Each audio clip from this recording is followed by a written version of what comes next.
all jokes aside, you know how niggas be like, I'm this and that for life, this and that for life.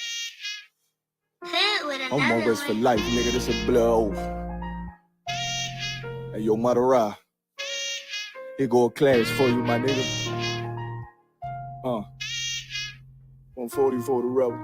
The world turned its back on me. I'm a cripple. We got soldiers, he got soldiers, but I got different ones. Ain't no way out, I tell you once. Don't pray for nothing, sin and curse. We can't forgive what's forbidden. Remain in them trenches. Trust in the Lord, but please forgive me for the times that I did.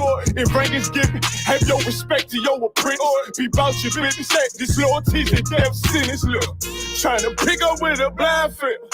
They said there'll be many mansions. I'm just grinding for my time share. Them devils ain't playing fair. They hunt you like Van Pelt. But ain't no getting out the game like Jumanji. You take that oath, it's a Dundee. They try to deal death to a priest. You won't make it out in one piece. So you can stand. Just make sure you got the heart. Say your name 3 times and it's death do us part. Look. So how you feel about this truth I done shown? This ain't the life you think, little nigga.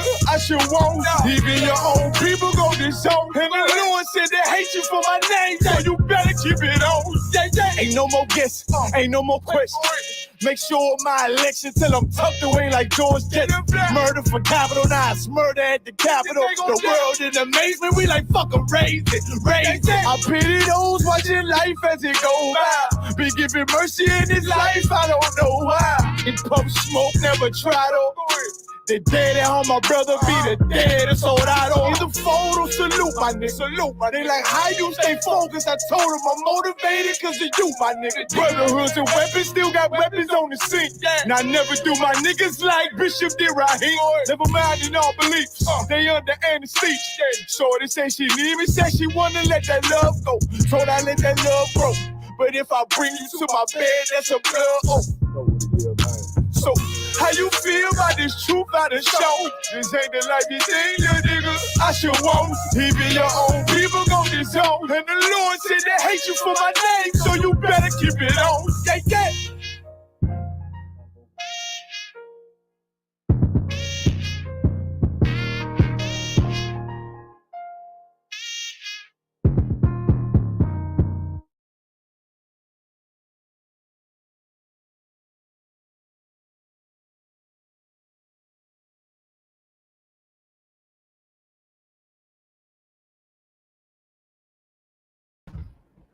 Go ahead. All right, clap it up. This is Israelite Schools, Universal Practical Knowledge.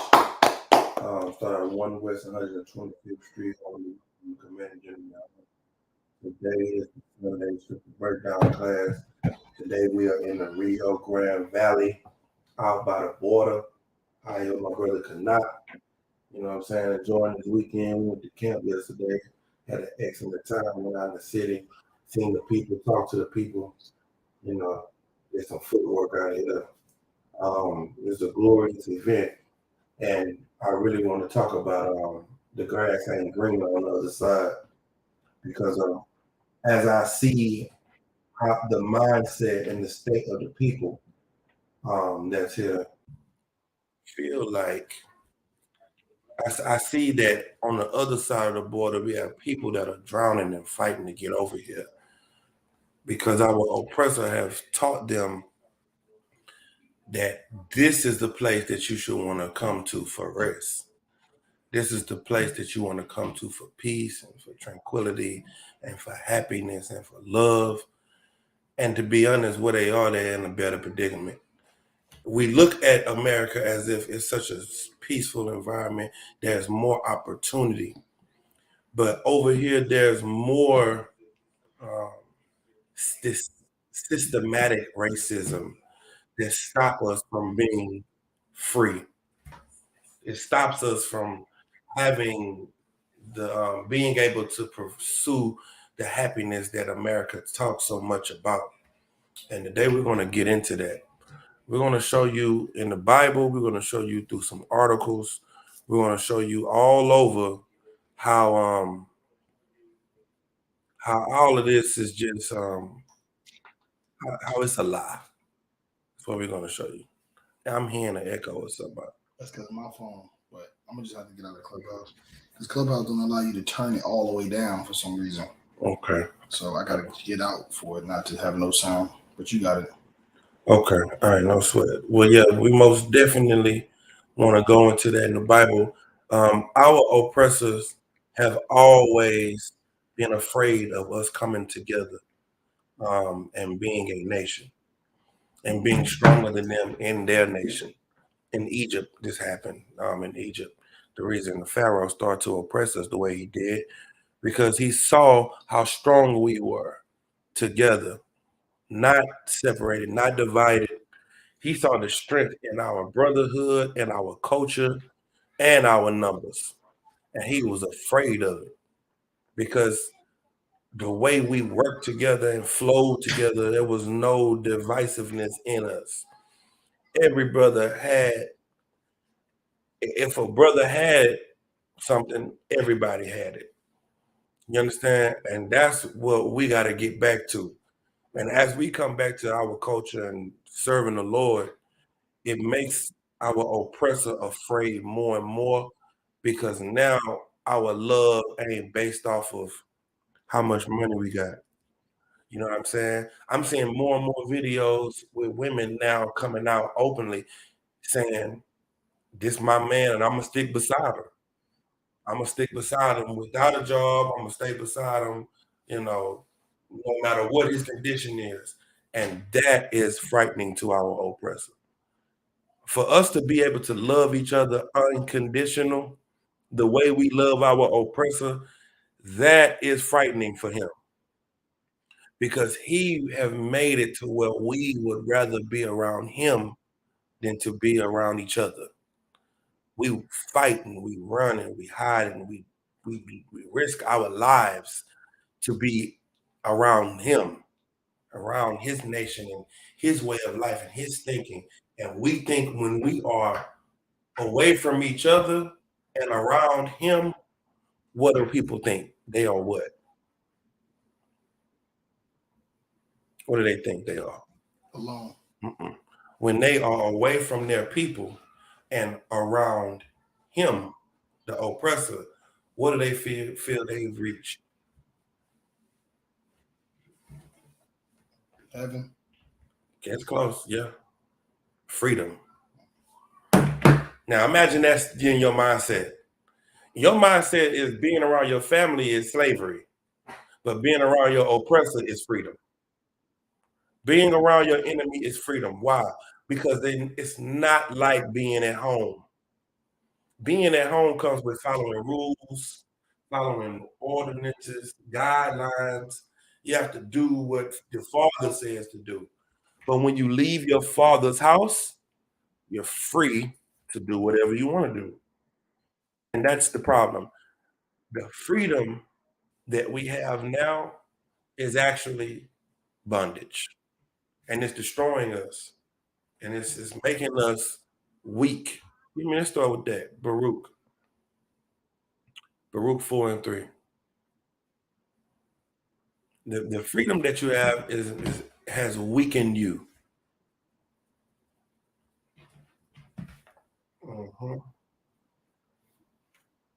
You got it tonight. What you asked? This is the book of Baruch, chapter 4, verse 3. Give not thine honor to another, nor the things that are profitable unto thee to a strange nation. The Bible tells you the first thing that you shouldn't do as a Black, Hispanic, and Native Indian is not to give your honor to other nations. What is your honor?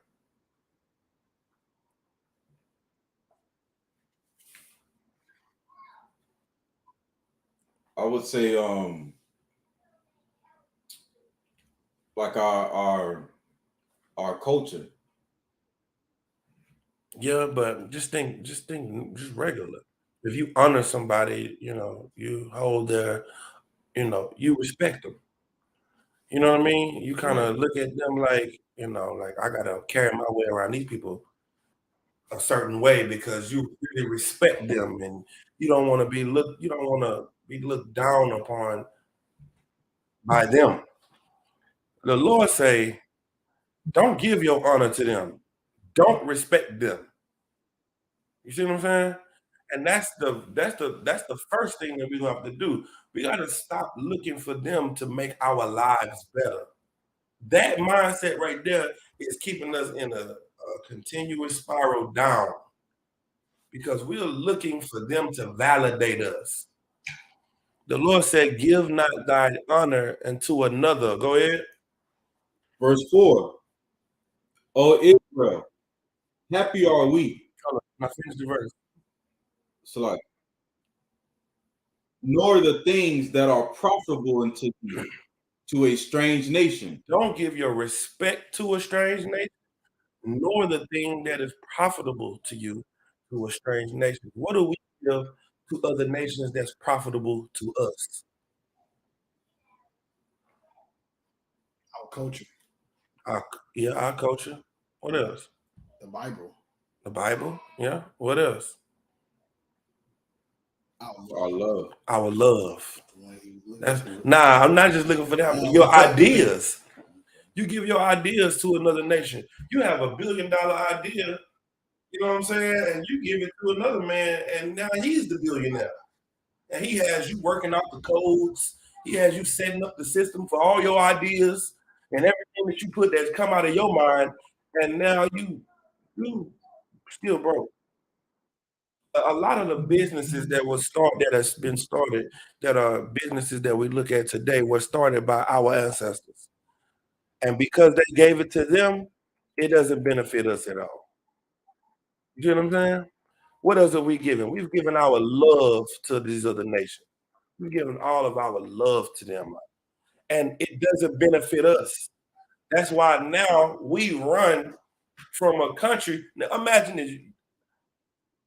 Hispanics, like, they have a country, they have their own countries where it's just mostly them in the country. They are the majority in their countries. And they're running from each other to the point to where they're running and trying to get. Have you ever heard of the Darien Gap? Have anybody ever heard of the Darien Gap? The Darien Gap is like it's the jungle. It's the voyage that they take. South America. Yes. Oh, yeah. It's the voyage that they take from South America to the Americas with women and children. This is so dangerous. They said out of 10 people that go into the jungle, only one come out.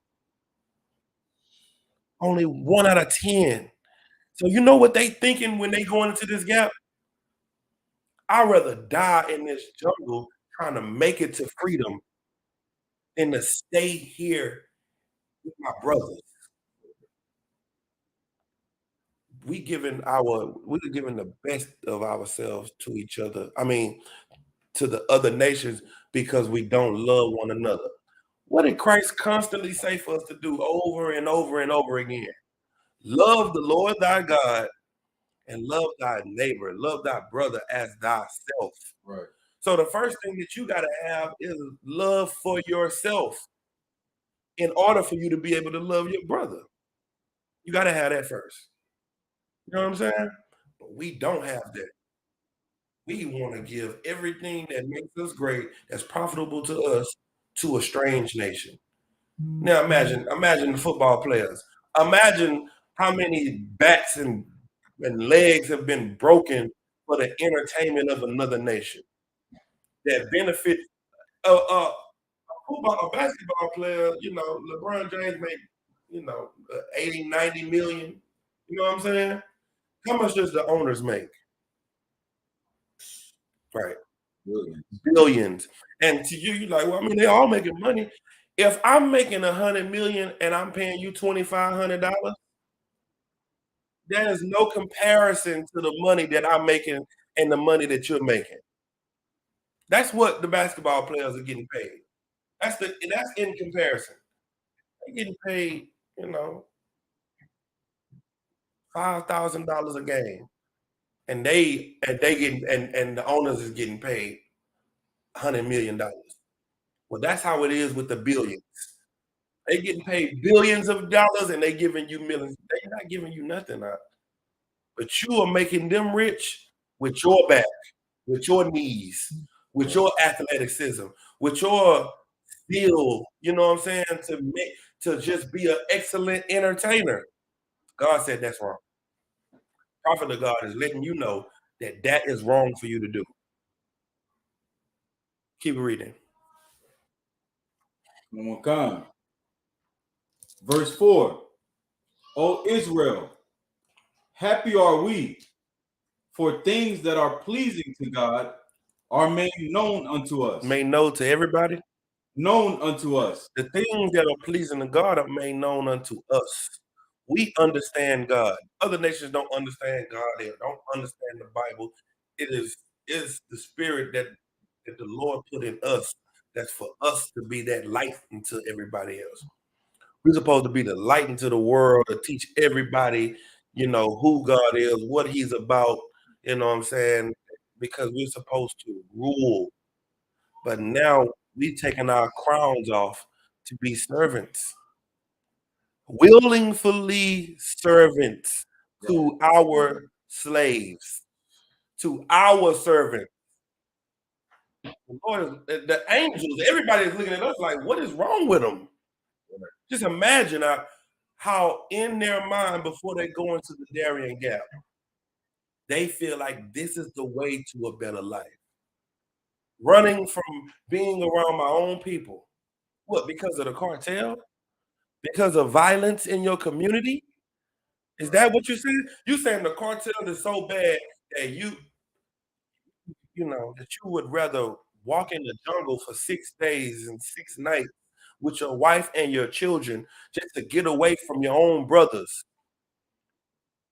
You know why the cartel is so strong? Because of two things: a lack of brotherhood and poverty. That's it. Our oppressor has something that works. He makes you hate your brother, and he makes you poor. When you're poor, you're going to find a way to get out of the mud by doing what? By hurting other poor people. That's who you're going to attack. You're not going to the rich side of town to rob them. You are going to watch this brother get this food off the truck. You're going to watch this brother go to this ATM and get his rent money out, and you're going to rob him. You're going to kill your own brother. You're going to destroy your own people.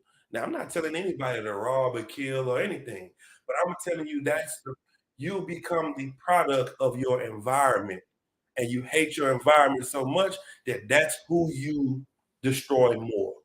Right. What happened? Go ahead. If I could, sir. Mm-hmm. So heavy what you're saying, because today at the flea market at the booth, at our booth, a brother came up to the table and he was talking about how other people talk like down to him because he cares about Mexico and about the people, the immigrants that are trying to come over here. So his own brothers, shame him for caring about them because his family have always been in Texas. Like they were native to this side of the Rio Grande. Right. So they, talk down on him like, why do you care about them? Like we're from over here. Right. And that is the thing that our oppressor put in us. Right. That wasn't how we were. We were, when Christopher Columbus found us, what did he come over here and say? Somebody, New World. Yeah. He met the native Indians. These must be a peaceable people. These people are peaceable people. These are beautiful people. They don't know war. They don't even have metal. I gave him a sword and he grabbed it by the sharp end. You know what I'm saying? They were over here fighting each other. They was fighting each other, but it wasn't black on black violence like it is today. You know what I'm saying? Black on black crime started when? Black on black violence wasn't a thing. Oh, look, I'm about to get an answer. When did it start? I was gonna say during the crack era. When did it start? The crack era? Okay, but I was gonna say after emancipation, after we became free. No, because there wasn't no black on black violence during like when we first go ahead. The civil rights. Yes, sir. When we started fighting for civil rights and started fighting to join them after integration was over with, segregation was over with, and we started integrating, that's when it started. There was no need for us to fight each other when we were all together because we were all we had. You see what I'm saying? When it was just us in the community, we couldn't be fighting and killing and robbing each other because we had to look out for the KKK. We had to look out for the police. We had to look out for the people that was really trying to kill us. You see what I'm saying? Right. Our battle was them. But when we start to join hands with them, then we start to see each other as enemies. Damn, sir, if I could, Go ahead. Could I read some from this article? And the brother I was talking about earlier, I showed him this article, and his eyes watered up when I read it to him. Go ahead.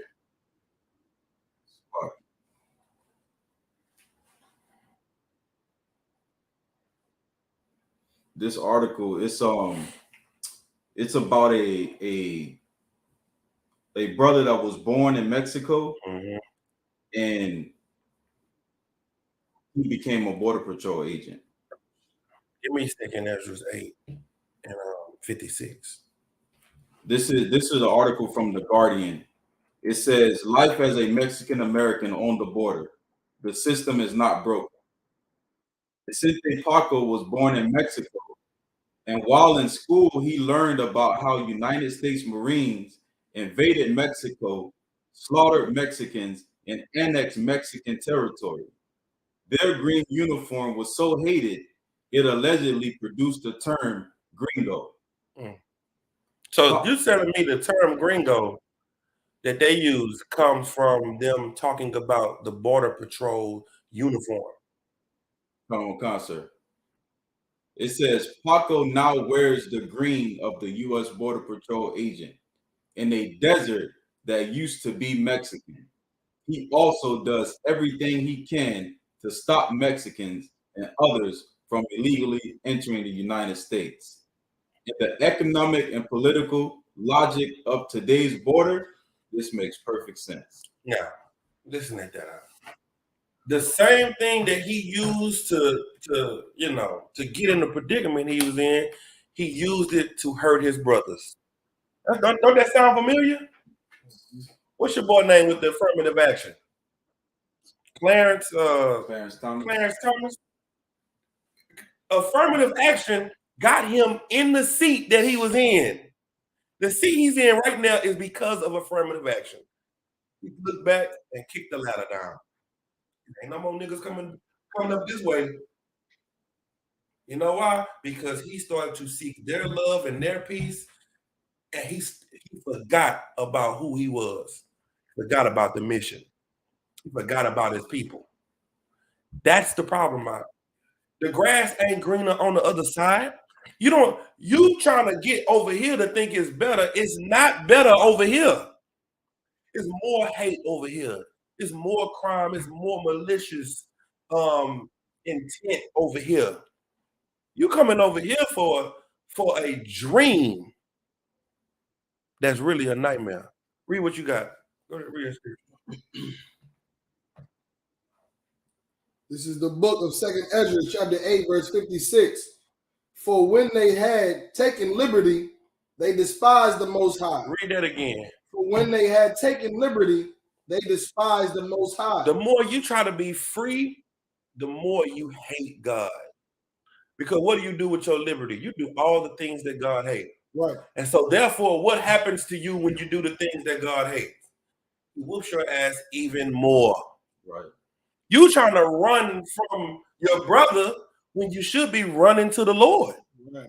You should be running to finding out why is God letting this happen. Why is this is a punishment from the Most High. That's what it is. If disobedience put us in this predicament, the only thing that can fix it is obedience. But the more you try to be free from the Lord's law, the more punishment you're going to get. Read that again. For when they had taken liberty, they despised the Most High. Mm-hmm. Thought scorn of his law. Thought what? Scorn of his law. They thoughts were scorn of his law. They hated his law. Like the brother walked up to us yesterday and said, I know how to fix the society. I know how to tear down the government. We say, how you do it? What do you do? First of all, they got to stop being so masculine. Stop being so machisto. How you say it? Machismo. Stop being so masculine. And just let us be free to do whatever we want to do. We should be able to be free. He's like, because I'm gay. I'm gay. And I just want to be free. That's how you that's how you tear down this government. Is to let us be free. Ain't that what he said? Come on. That's what he said. He said the solution to masculinity and strength and power and love is freedom. Now, a slave thinks freedom is good, but you don't understand what comes with freedom. You know what I'm saying? You look at freedom like I can just do what I want to do. You don't know that freedom means, okay, if you are free, you got to work. You know that, right? Freedom requires more work because now you don't go to the store to get groceries. Now you don't go to, you don't go and do this and do that. You don't just go to Walmart and get your groceries, get your clothes, get the medicine, get your electronics. No, when you're free, you provide things for yourself. You grow your crops. You kill your meat. You skin it. You got to keep it good. You got to keep it in the right temperature. So, that's what a free man has to do. It takes more work. You think freedom is just lust. Doing whatever you want to do, living how you want to live, put your raw wherever you want to put your box wherever you want to put it. Keke Palmer, she got mad at her man because he said she need to put some clothes on. Now she don't need a man. Now she free. What she don't understand is with much liberty comes destruction. Right. Keep going. Time won't come. And forsook his ways. With more liberty, it makes you do what? Forsook his ways. It makes you forsake the ways of the Most High. Keep going. Time won't come. Verse 57. Moreover, they have trodden down his righteousness. You've stepped on the righteousness of the Most High with your freedom. You don't care about the Most High and his rules and the way he tells you to live so that you can be safe. You only care about what the world say. Keep going. Verse 58. And it said in their heart that there is no God. Yea, and that knowing they must die. Because you know what you're saying in your heart? I know that I'm going to die and, God ain't real. What I hear people say all the time? What was the Most High during slavery? Where was he at? We was in captivity all them years. Where was he at then? You go through so much because of your disobedience that you stop believing in the Lord. Give me Baruch. Go back to Baruch real fast. We was at 4 and 3. 4 and 4, sir. Yeah. Read verse. We read 5. Oh, keep going. Come on. Baruch chapter 4, verse 5. Be of good cheer, my people, the memorial of Israel. Keep going. Verse 6. Ye were sold to the nations, not for your destruction. Not for what? Not for your destruction. The Lord said you were sold to the nations, but not to be destroyed. But what? But because ye moved God to wrath. Because you did what? Moved God to wrath. See, you trying to get over the border And you think you're going to get away from God's wrath by coming to the United States. What you think? You think coming over here is going to make everything better. It's not the cartel that's after you. It's the Lord that's after you. And he's using the cartel to whoop your ass. You living in America, blacks and Hispanics, and we say it's the white man that's doing everything that's going on. It's the Lord that's using the white man to slap you upside your head. It's the Lord's wrath that's chasing you. So what should you do if you are tired of God's wrath? Should you flee America and go to Singapore? Because guess what's going to happen in Singapore? Let's take a guess. What's going to happen to you in Singapore? Anybody? Same thing that happened in America. It's the same thing. Why? Because we're not those people. No. What's going to happen to you in Singapore? The Lord's going to use them to whoop you. Thank you, God. That's it. You can't run from God. The grass is not greener on the other side, because wherever you go, the Most High is there. If you run to Singapore, the Most High is going to whoop your ass in Singapore. If you run to where they want to go to Africa, you're going to get your ass whooped in Africa. If you run to China, you're going to get your ass whooped in China. Wherever you go, God is going to whoop your ass because you made a covenant with him. You said that you would do what he said for you to do. And so since you are not upholding your end of the bargain, he has a warrant out for your arrest. And he is whooping you up and down in the earth. Read that again. Khan. You will select it. Ye were delivered unto the enemies. No, just start at the top of 6. Khan. Baruch chapter 4, verse 6. Ye were sold to the nations, not for your destruction, but because ye moved God to wrath. Mm-hmm. Ye were delivered unto the enemies. Why were you delivered to the enemies? Because you did what? Moved God to wrath. That's why the enemies, that's why you went into captivity. That's why you getting beat up on old block, but the gang members robbing you. That's why you got drug dealers in your community. That's why the cartel is plaguing your community. That's why sickness is plaguing your family. That's why all of these things is happening because the Lord is doing it. And he's delivering you over to your enemies. Now, if he delivered you to the enemies, what can he do? Free you from the enemies. Free you from the enemies. It's that simple. Now, I mean, if we could just grab that concept right there, then everything will be okay. The Lord delivered you to the enemies. He can free you from the enemy. You were in captivity for disobedience. All you got to do is be obedient to get out of it. Let that soak in your brain. Don't think you got to run across the border to get free, huh? To get free from the Lord whooping you. You just got to obey him. Right. You could obey the Most High in Mexico, and you can be living an excellent life. You can be in a place that has no government anymore. You can be in a place that the money crashed, and you don't have a job. They have no job for you, and the Lord will provide all of your needs. Where do ants work? Where they clock in at? They work. They got a slavery somewhere? No, they get up every day because they're free, and they go out and they find food to eat. And where do they find it? How do they get it? The Most High provides. He provides food for the sparrows, for the birds. You are his chosen people, Lord. He most definitely gonna take care of you. Keep going. Khan. Verse 7.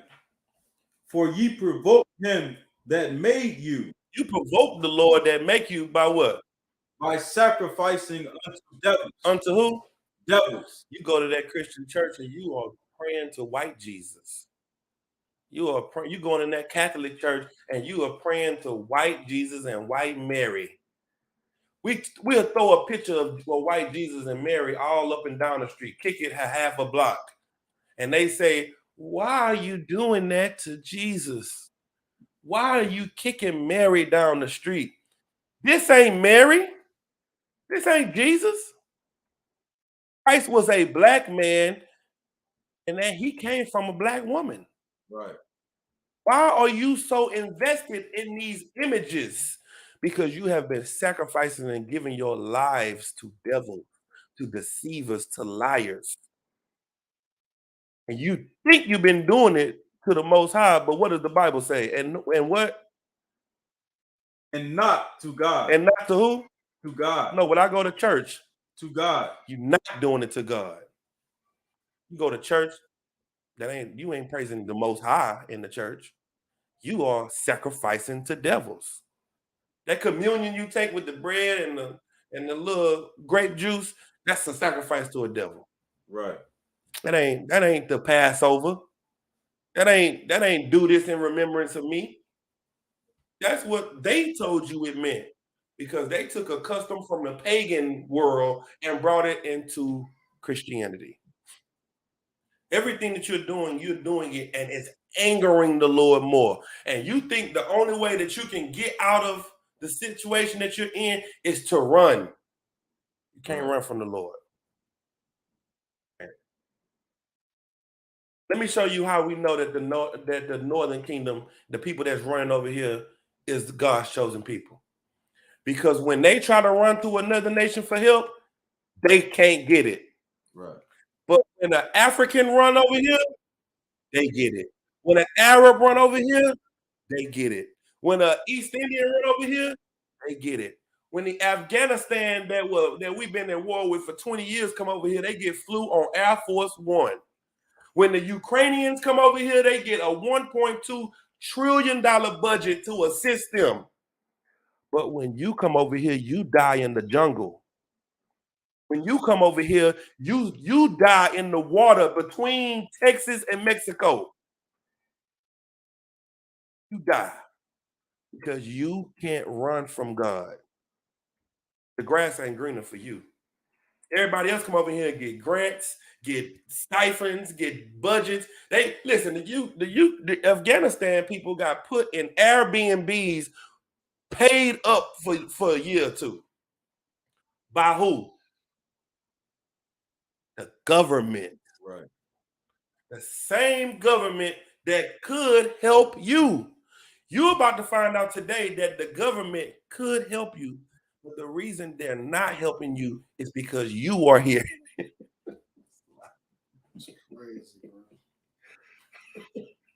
The government is like, listen, I would make everything better, but niggas is here and Mexicans.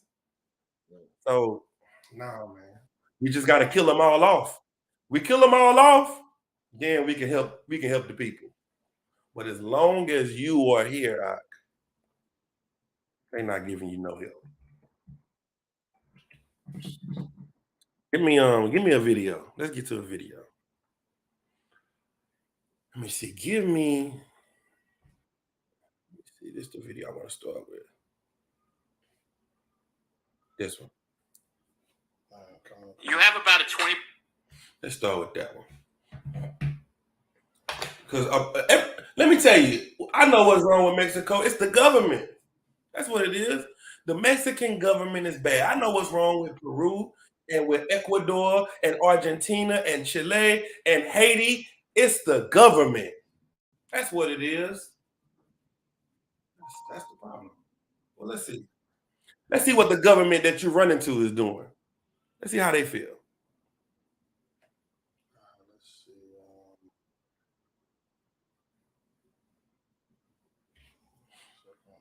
Get that, pull that up.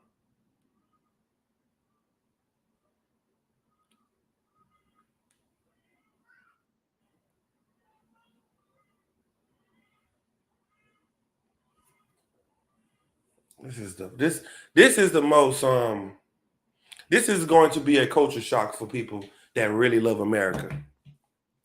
Because you really think that if you go to college and get you a degree and assimilate to this society, that life will be better for you. You know how many people got masters and got all these PhDs and doctrines and all that, and they work at they're a supervisor at Walmart. They can't even get a job in their field. Right. Went to school for 15 years and can't even get a job in their field. That you are Black and Hispanic. Do you know that I got an article in my phone that says white people that haven't graduated high school make more money than Black people that graduate college. It's called the Black to white wealth gap. That's what it's called. It's called the racial wealth gap. You can just type it in on Google, type in the racial wealth gap, and read the articles they have, and they will say exactly what I just said. 20% chance of becoming a millionaire. That is by having $1 million. In it. Black Hispanic and Native Indian home makes $12,000 a year, and the average white family makes $171,000. Now let's see this video right here. Press play on that video. Because racism is dead. Martin Luther King marched. They got bit by dogs and sprayed with water hose. Racism is over. Let's see. You have about a 20% chance of becoming a millionaire. That is by having $1 million in your name if you're a white person. Yeah, it's like a 21% if you are Asians. And it's like 2-point-something% if you're Latino and 2-point-something% if you're Black. So as somebody who loves America, if you wanted to say, hey, what would be the best thing to sustain a robust economy in, the American economic ecosystem, I would say it's 10x the number of Latino and Black millionaires. Like, that is the lowest hanging fruit in terms of making this country financially strong. And then there's this massive influx that could happen of creativity, innovation, entrepreneurialism that is largely untapped. And it's amongst a people group.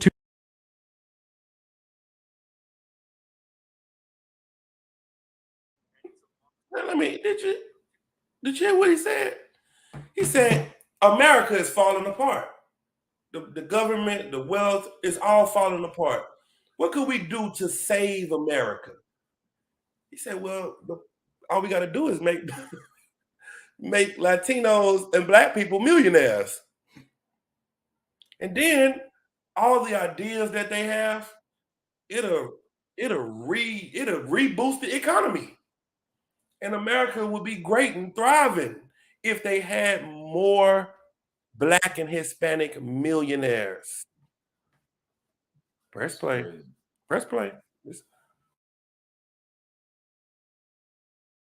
Two different people groups, the Latinos and the African Americans here in America.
You don't see it.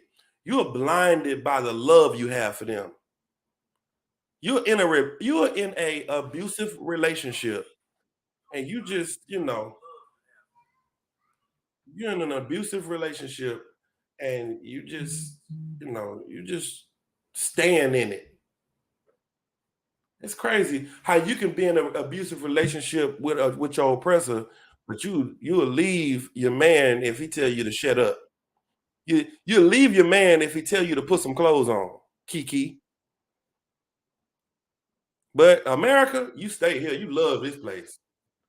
Okay, how many countries don't pay for health care?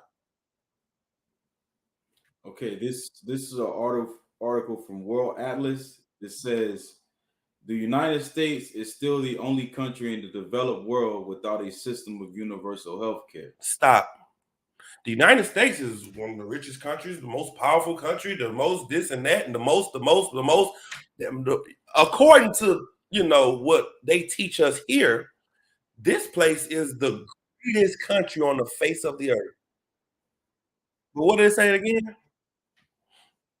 The United States what?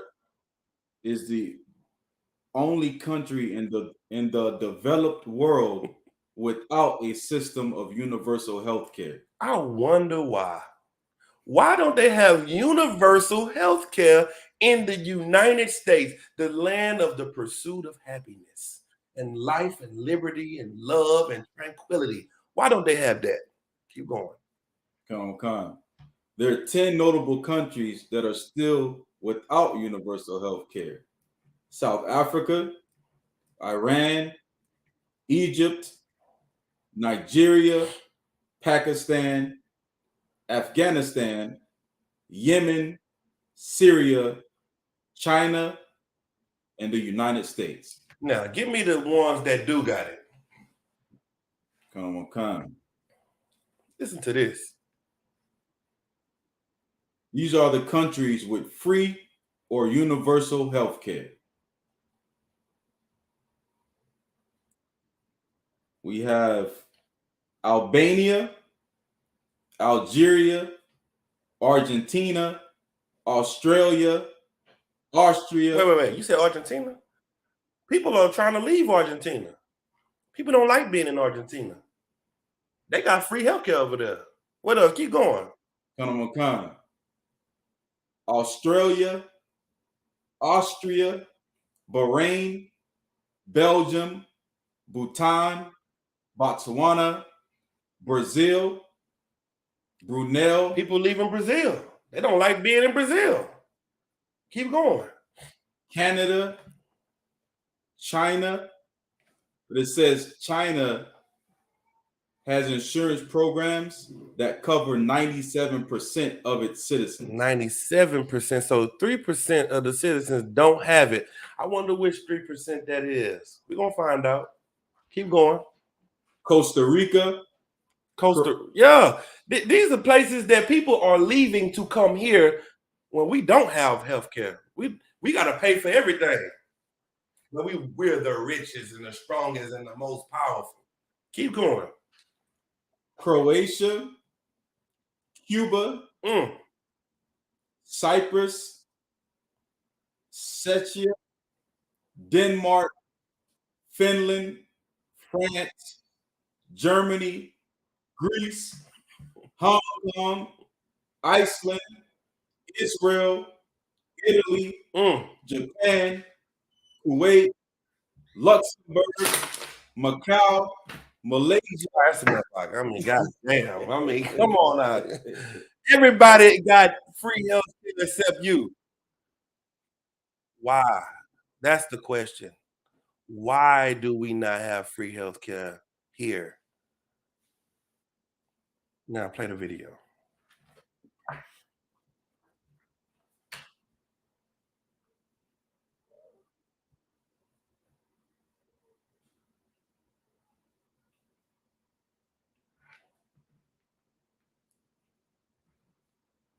guest for you guys today. Talk about healthcare. It's Tom Hartman. He's the host of the Tom Hartman program. That's on Sirius XM. It's on radio stations across the country. It's on Free Speech TV. But he's also a New York Times bestselling author. And his new book is called The Hidden History of American Healthcare. Tom, welcome back to the show, brother. Hey, Cenk, it's great to be here with you. And it's so nice to see you again. It's great to see you, man. All right, so Tom, let's talk history as we often do. Most of the developed nations have single-payer healthcare. So what that means is public health insurance, right? Now, some go beyond that. The UK does, et cetera, but we don't. Why did we diverge from everyone else? How did that happen? It really began in the 1880s, 1890s, when medicine became a thing. And there was this guy named Frederick Ludwig Hoffmann who came over here from Germany. And he was a young man. He was 17, in fact, when he came over, and was a numbers genius. And he hooked up with the Prudential Life Insurance Company, ended up being a vice president.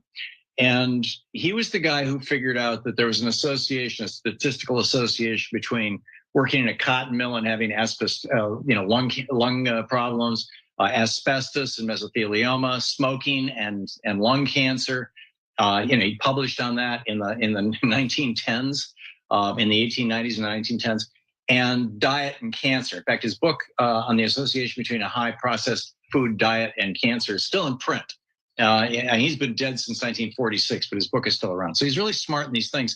And so he married this Southern belle from Georgia who was from a racist plantation family. And so he ran the numbers on black people and found that black people were dying, dropping like flies, more likely to be sick, more likely to die of pretty much everything. And concluded, which was the general consensus at the time among a lot of white people in the South, this is again in the 1890s, that black people were genetically inferior. And in 1896, he published a book called Race, Tendencies, and Traits of the American Negro, in which he lays out all the numbers, and then he concludes that if we simply avoided allowing black people to have any access to health care, that within 2 or 3 generations, the whole race would die out, and that would solve the race problem in America. Now, it sounds kind of crazy when I just lay it out like that right now, but this led to a whole bunch of things.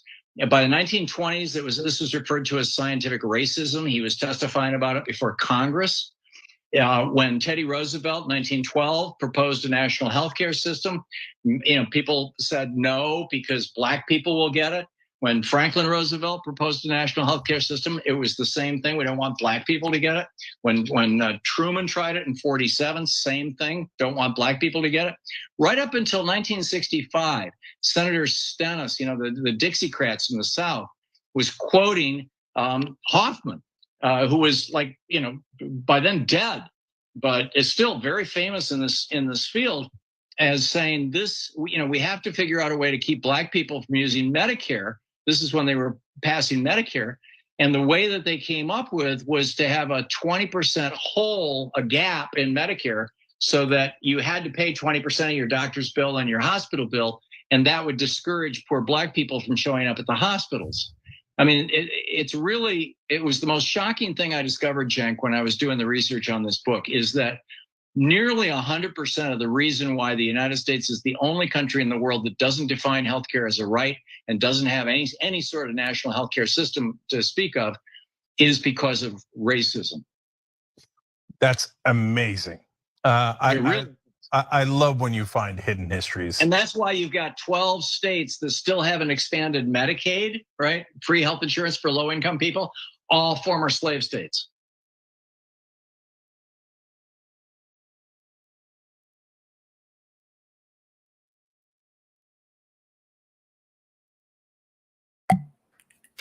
There you have it.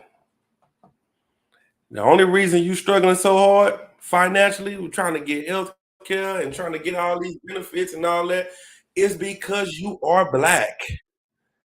You are over here struggling. You came over here for a better life when now you are oppressing white people. You are oppressing the other nations because you here. Because listen, if you were Germany got free healthcare, why? Because you're not over in Germany like that. You're not in Singapore. You're not in those other countries. So they can go ahead and heal those 2-3% black people that's over there, because those black and Hispanics that are over there, they have white minds anyway. So they're not a problem. But over here, no, you can't get the benefits that we would give real citizens that we care about, because you may live longer. That's why. And now, what are you doing? You're running over here trying to come over here because you think life is better over here. It's not. It's not. And you're going to have to know that you can't run to your oppressor for help. Let me get 2 more videos before I get back to the scriptures. So Sister Mariam said the only way to get so-called free health care, you have to be under the $19,000 a year bracket in Texas. You got to be poor. You got to be under the $19,000 a year bracket. So you got to be poor to get the health care. And it's not even free. And you still got to pay the deductible. So you got to use that little money you getting to pay a deductible, when they gave the Ukrainians $1.2 trillion to come over here. Trillion. They gave Afghanistan people that came over here that we were at war with $2.4 trillion to come over here. You come over here, you got to pay a deductible. That's crazy, huh? And you stand up at every game and everywhere you go and say, I pledge allegiance to the flag of the United States of America. And to the republic, the same republic that's making sure you die, for which it stands, you dying. The same republic is killing you, and you pledging your allegiance to it. You love it. That's why we sit down and we don't stand up for it, because we hate this country just as much as it hates us. We hate being here and fake. We're not going to fake with you. Like the same way we see you faking with us, we're going to be just as adamant about our disdain for you. Go ahead. Crazy. I work in healthcare now, so like as I'm learning the healthcare business, and they got a totally different breakdown on healthcare. Yeah, of course they like it was established because of military. The military they needed health insurance and they couldn't afford it, so they created this. And then after a while, they did the 80-20 with like that 80 shit. I'm learning about. Like, now that 80-20 thing is literally because they wanted to. They didn't want to give 100% health care because of black people. Yes. Well, that is crazy. They could have, because everybody else is. Medigap. Everybody else is doing it. Poorer countries have free health care. Poorer countries. You understand what I'm saying? Mm-hmm. Come on now. Third world. This is a superpower. But since you are over here, you can't get it. Nobody can get it. Yeah, nobody can get it. Yeah, nobody. Yeah, right. That's crazy. Give me 2 more videos, and then we're gonna get back to the scriptures. Let me get oh, yeah. Give me these 2 right here. These 2. They quick. Let me see the time 11. Okay, short. Okay. Give me them 2 shorts. Oh yeah, there's some good ones right here. Yeah, I mean, listen, we just showing you the facts on why are you giving so much love? You know how how women got that one girlfriend that's always pointing out why are you with your man? He don't do this, he don't do that. Well, that's what we doing. We them men that bring out all of the reasons you shouldn't love this place. We got to bring out the facts so you can stop wanting to be in this abusive relationship. Let me tell you something about the relationship we're trying to get you in. We're trying to get you in a relationship with a man that loves you so much. He died. He gave his life for you so that you can be a baller, so you can have many mansions. We're trying to get you in a relationship with a God that loves you so much that he just He sent his son and just as a sacrifice. You making sacrifices for them nails and that hair. You making sacrifices, for vain things. He gave the greatest one of us as a sacrifice. That's who I'm trying to put you in a relationship. That's what I'm trying to hook you up with. Right. Go ahead, Art. Yeah, if I could, sir, it's so heavy because our oppressor, they suffer a necessity to life, like healthcare. They're willing to suffer not having that. It means stay on the bottom beneath them. Crazy. That's giving your honor to another nation. You would rather be poor, suffer, and die than what it is they'll rather pay for it than to let you get it for free. That's what it really is. Yeah. They can afford it. They can pay for it. They just rather pay for it themselves so you can have to pay for it too. But they can take give it for free. Yeah, they can take it. We can just all have it for free, but they don't want us to have it for free, so they're gonna pay for it so that we can have to pay for it too. Like we all gotta just pay for it. We're all suffer together. We'll suffer together. But they not suffering because they got the money. They not. They got the money. They can pay for it. Give me the video. Press play. All right, come on, sir. That's absolutely right. Second, thing that I just wanted to point out because it's just kind of mind-boggling. On the Colombian side of the Darien Gap, the OIM and the UN are passing out tons of condoms. And that's because there are rape gangs in the Darien that are raping virtually all the women that come through there. And they're basically telling these women, you're probably going to get raped in there. So here's a condom you can give to your rapist in order so that you don't catch any diseases or anything like that. And Ben Berkwam and Oscar Blue, when they went through a couple weeks ago, they found tons of used condoms in the jungle on the trail as they were walking north. One other thing.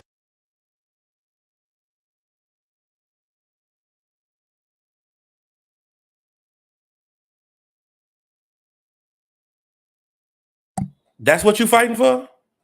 You fighting to come over here? You fighting that hard? You going through that much of a struggle to get over here? That's what you fighting for? You fighting to come over here? Lucky. That you willing to get raped? Right. Do you understand what I'm saying?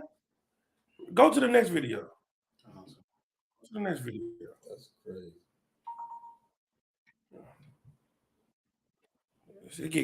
It get crazier and crazier.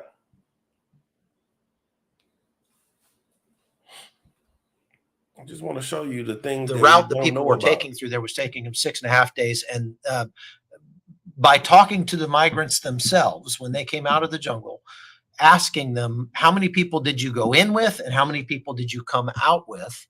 We determined that between 1 in 7 and 1 in 10 of people who went into the jungle never came out again.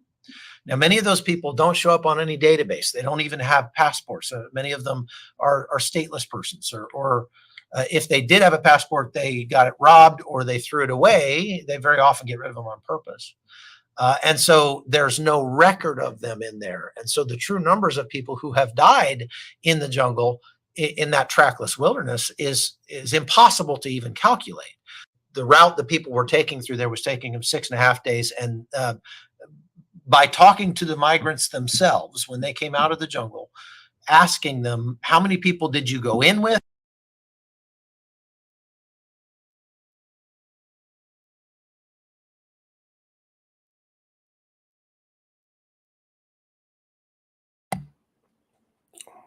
That's horrible, like that's horrible. That's nothing that a woman and her family should have to go through to try to seek a better life. You are better off staying where you are because it's not better over here. Give me the last video with the sister. You see the sister on there? And then we're gonna get back into the scriptures and it helps. Yeah, this one right here. Oh, Venezuela immigrant. Yeah, that one. It's the last video.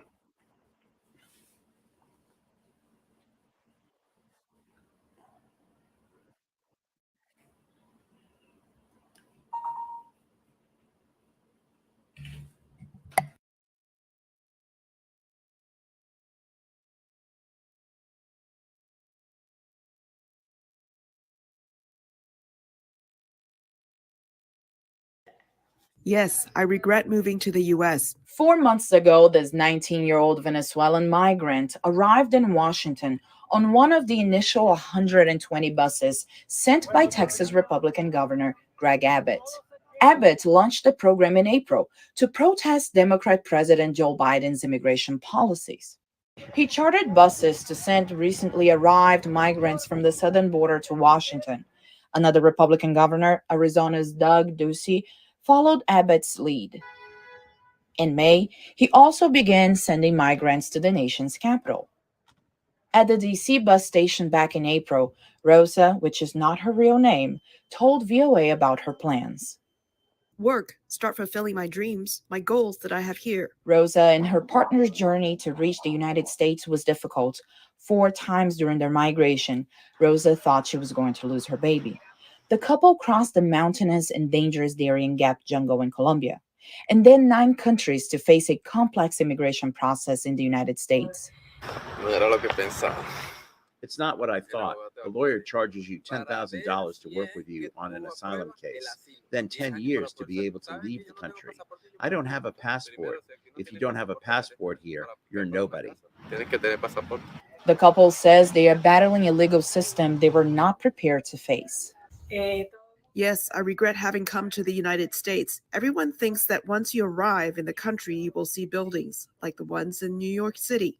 While some migrants might regret their migration decision, Border Patrol officers say they encountered 207,416 migrants along the southwest border, a 14% drop from May. Of those, 92,274 people were immediately expelled from the United States under a health order named Title 42. They think this is the American dream, but it's a dream that, in reality, if something were to happen to me here, this dream was not worth it. Rosa and her partner are required to check in weekly with U.S. immigration officials through a smartphone application. They hope to apply for asylum. In the meantime, they await the birth of their daughter. For VOA News, I'm Malini Barros.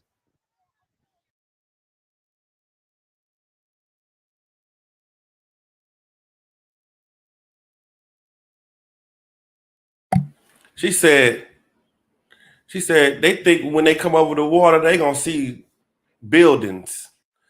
You think when you make it to America, you made it to heaven. You think you're gonna see buildings and heaven and happiness and everything gonna be all right.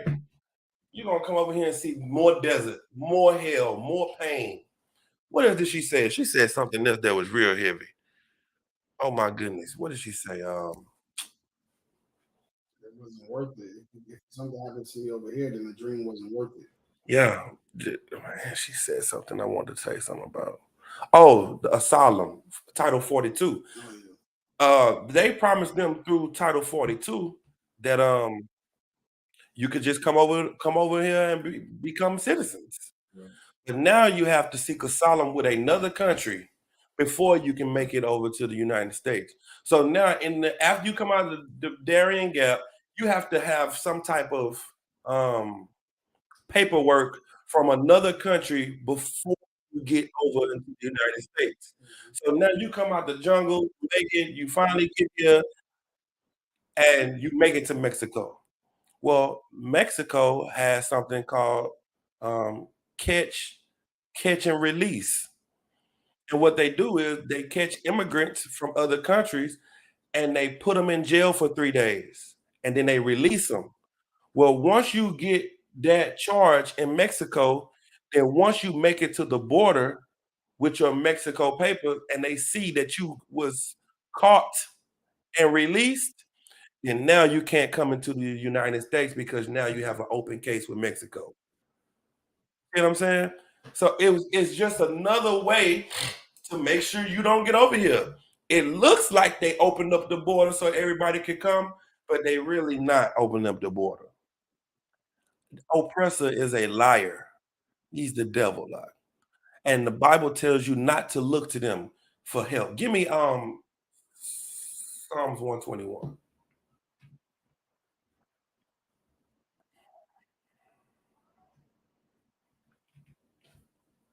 Start at verse 1.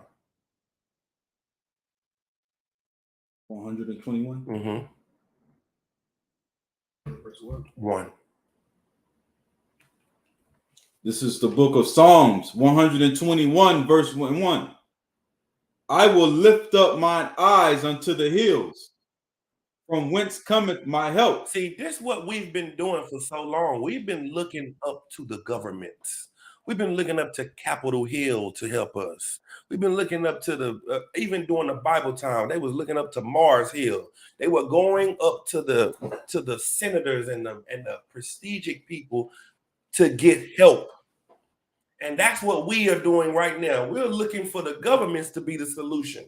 We're looking for them to make a good policy so that we can get the help that we need, the benefits that we need, the everything that we need. We look to the hills from which cometh our help. The food stamp come from the hills because the government are the ones that give you the food stamps. Right. The Section 8 come from the hill because the Section 8 comes from the government. But what does the Bible say? My help cometh from the Lord. No, from the hill. Salakia. I will lift up my eyes unto the hills. You looking up to the hills. Go ahead. From whence cometh my help. You respect the hills. You honor the hills from which cometh your help. But the Bible says that what? Verse 2. My help cometh from the Lord. From the hills? From the Lord. From the church? From the Lord. From from the Lord. Go ahead. Which made heaven and earth. Your help comes from God, from the most high power, not the hills. Stop giving your government all of your love and your reverence and your honor because they're not the ones providing for you. It's the Lord. And that's what you're going to have to put in your mind, in your spirit, and teach your children that. Voting ain't going to fix your situation. Right. Righteousness is. That's what's going to help you. Keep going. Come on, Khan. Verse 3. He will not suffer thy foot to be moved. You don't have to run when the Lord is on your side. You moving your feet everywhere. You're moving your feet out your country, into the jungle, into the water, into the desert, into a bus, into everywhere. You running all over the place. But the Lord wouldn't suffer. He wouldn't want you to run. Go ahead. Salakia. He that keepeth thee will not slumber. Keep going. Verse 4. Behold, he that keepeth Israel. Keep it everybody. Israel. Keeping the whole planet. Israel. Shall neither slumber nor sleep. The Most High that's protecting you, the Most High that's watching over you, he's not sitting on the throne doing this. That's what your government doing. Your government is slumbering and sleeping. They're not caring about your pain. All those millions of people that bodies are in the jungle, the government ain't going to look for them and help them out. They're not trying to make a way for these people to have safe passage. They don't care about you because they sleep. That's what you need to stop doing. You need to stop giving your life to sleepers. Stop respecting sleepers.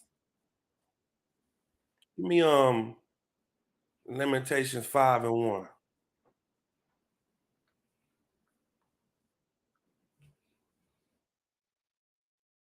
This is the book of Lamentations, chapter 5, verse 1. Remember, O Lord, what is come upon us.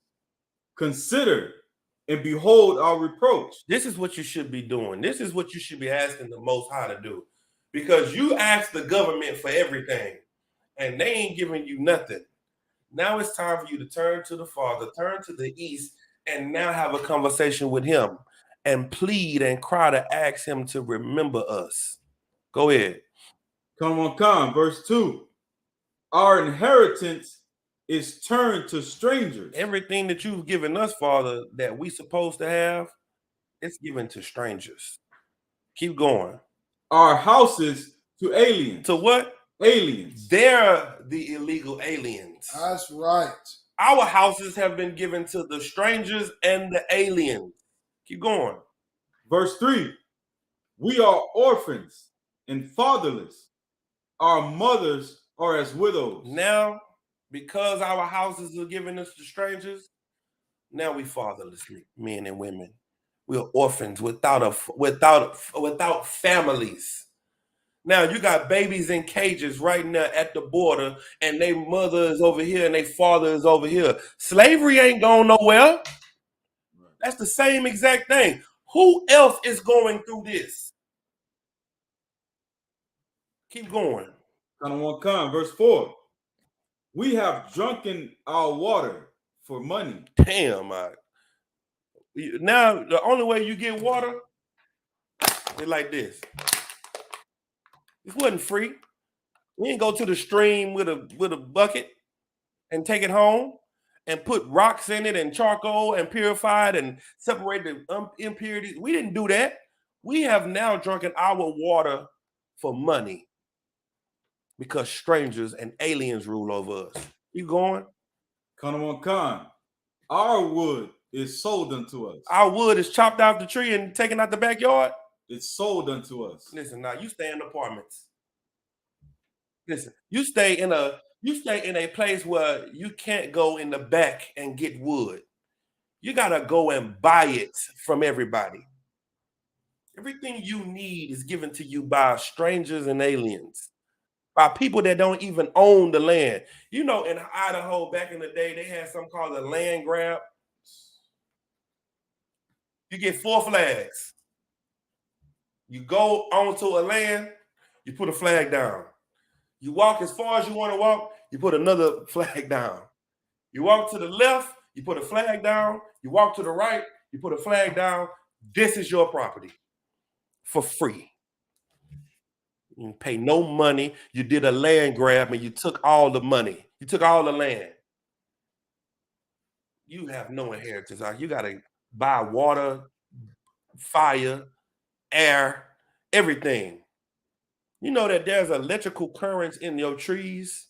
That's why your oppressor want to cut down every tree, because you're gonna find out that you could plug into the tree and get juice and get your light bill and the same way you were stealing cable, you're gonna start stealing electricity. Nah, not now, because you got that little tree in your front yard that you planted after they tore all the trees down. They planted a little bitty tree in your yard, so now you can't charge a phone off of it. You are a slave in this place. And you love it. You love the captivity that you're living under. Keep going. Verse 5. Our necks are under persecution. Your neck. Not everybody's neck, our necks. The Hispanics and Native Indians and the black people, your necks is under persecution. You are being killed by the police. You are the ones you're the reason America don't have free health benefits. You. Keep going. We labor and have no rest. No, you get rest when you get off work. No rest. No, you're gonna get your pension after you retire. No rest. I seen a video the other day where they just broke into some truckers. After 30 years of driving, no pension. And the dude was in there going crazy. And they escorted him out. They said he was acting belligerent. He worked for 30 years of his life. And some white man walking there. I'm sorry, guys, but the pensions are not there. No, Red Sox. You try to uphold the treaty. You try to uphold the standard that they say you're gonna get. Right. And you do it. You're an outstanding citizen. Oh man, something just came up. We're not gonna be able to give y'all pension. This is hell, Lord. Keep going. Come. Verse 6.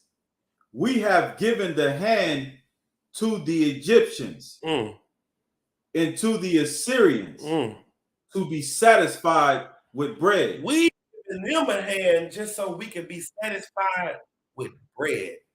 We've made Egyptian rich. We've made the Assyrians rich just to get bread, just to get nothing. Yeah, so like it, sir. Keep going. Oh, go ahead. If I could. Yeah. So is this basically saying like you having a job in America is persecution? Yes. It's about to say it. It's about to tell you why it's persecution. Keep going. Verse 7. Our fathers have sinned and are not, and we have borne their iniquities. Keep going. Verse 8. Servants have ruled over us. Well, who ruling over you? Servants have ruled over us. These people knew that the men that were above them, the Egyptians and the Assyrians and the nation that they was working so hard for, they know that they are really supposed to be our servants. Servants are ruling over us, Lord. That's what you should be praying to, telling the Lord right now. Lord, we got servants ruling over us. And what else? There is none that doth deliver us out of their hand. And there's nobody here to free us. Why? Because every time some leader rises up, he joins them. He puts us in a contract to now be bind to them. He's binding us to the servants to make us servants. Keep going. Verse 9. We gat our bread with the peril of our lives because of the sword of the wilderness. And that's what's happening with our people from the northern kingdom. They're getting their little crumbs that they're getting when they make it over to the States by sacrificing their lives in jungles and wildernesses, through the perils of hardship for nothing, and not being able to, just to get over here and be hated. Just to get over here and get the same, not the same, more hatred than they had when they were at home. Keep going. Verse 10. Our skin was black like an oven because of the terrible famine. We were going through such pain and agony because of the famine. Go ahead. Verse 11. They ravished the woman in Zion. They did what? They ravished the woman in Zion. Didn't we just read that? They giving out condoms before you go in the jungle, because if you're a woman, you're getting raped. Then he said, when we went into the jungle, we seen a bunch of used condoms. So they like, listen, you about to rape me here, take this rubber. And they're like, all right. Our women are being raped for bread, for crumbs. Princesses are being destroyed for a dream, when all we got to do is obey our God and love each other. Are we that stiff-necked and that evil to where we can't love each other at all? We would rather die and be raped to live in liberty, in the freedom that ain't doing nothing but destroying us? No. Like we say, me and my house, we gonna serve the Lord. What we gonna do? Keep going. Verse 12. Princes are hanged up by their hand. Come on now, that's you've been hung up by your hand. That's jail. That's Capt. That's persecution. Just drop down. Drop. This talk about your kid. People they don't make music no more about being happy. You know what I'm saying? Because it's all mourning. Go, just drop to verse 16. Lamentations chapter 5 verse 16. The crown is fallen from our head. The crown of being the greatest people on the face of this earth, it's fallen from our head. Go ahead. Woe unto us that we have sinned. That's where you got to go in your mind. You're going to have to say, Lord, forgive us because we've sinned. Because the Lord is destroying us. Woe means destruction. Destruction is what's coming on us because of our sin.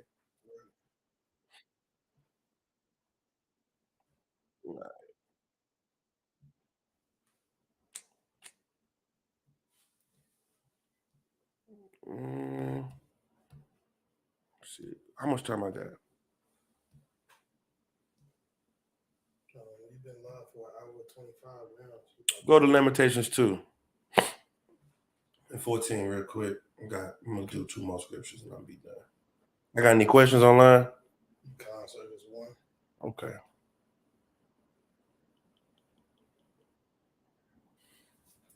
Schlock, you said 14. 2 and 14. Yeah, okay. It's the book of Lamentations, chapter 2, verse 14. Thy prophets have seen vain and foolish things for thee, and they have not discovered thine iniquity. See, this is the thing that people hate about the UPK. We talk about sin. We talk about the thing that you're doing that's wrong. Why? Because we want the punishment to stop. We can't allow you to just be homosexual and not say nothing. We can't allow you to just sell drugs and not say nothing. We can't allow you to whore on your husband and not say nothing. We can't allow you to steal and murder and not say nothing. We're not going to say, oh, well, you got to do what you got to do. We're not going to do that anymore. Because since your prophets ain't saying nothing, keep going. To turn away thy captivity. It's not going to turn away our captivity. Since your prophets ain't saying nothing, they haven't discovered your sin, that means it's not going to stop your captivity. The only way out of captivity is to tell brothers that they're doing wrong so that they can change so the captivity can stop. Keep going. But have seen for thee false burdens and causes of banishment. You know what they see for you? Man, life gonna be hard if we don't unite with the white people and sit on their toilets and drink out their water fountains. False burdens and false banishments. You can't use a restroom in a building right now in 2023. We be on 6th Street trying to use the restroom, right? They be like, oh, no, y'all can't use this restroom. Like it's 1922.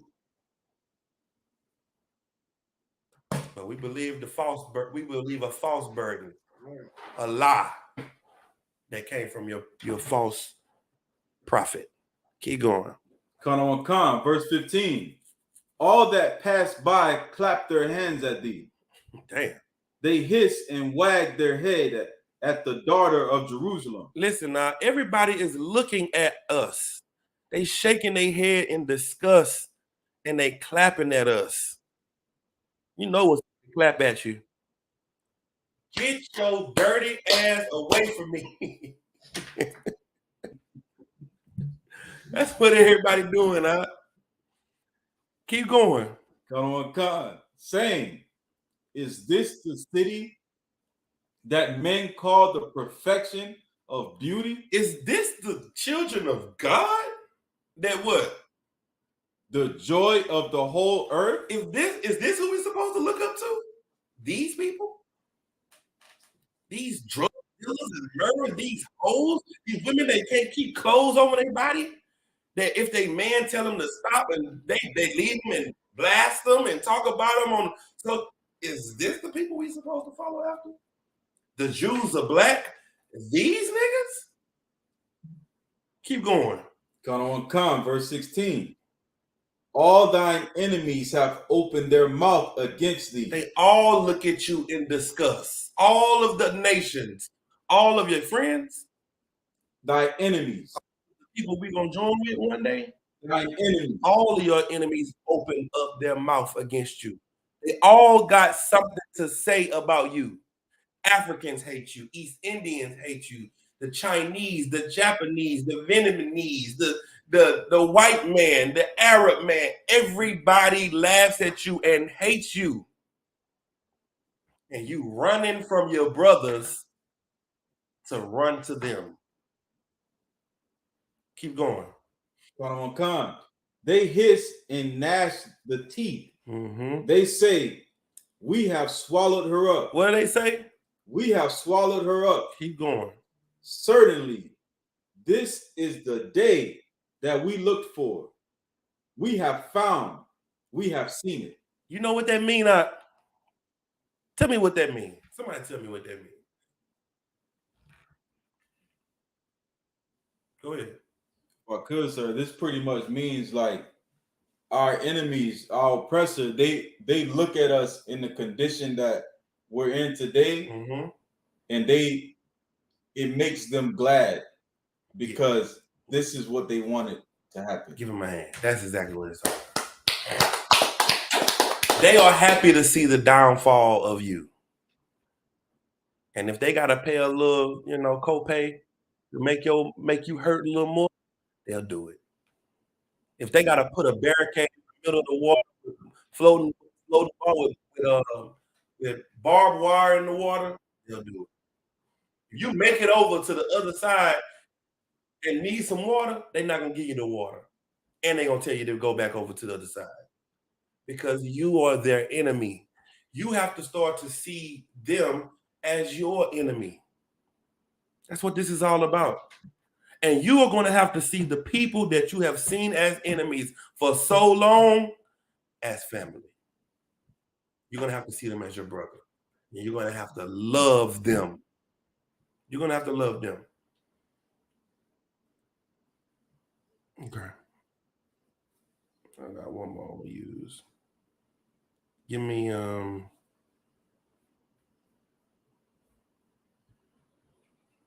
Job 19.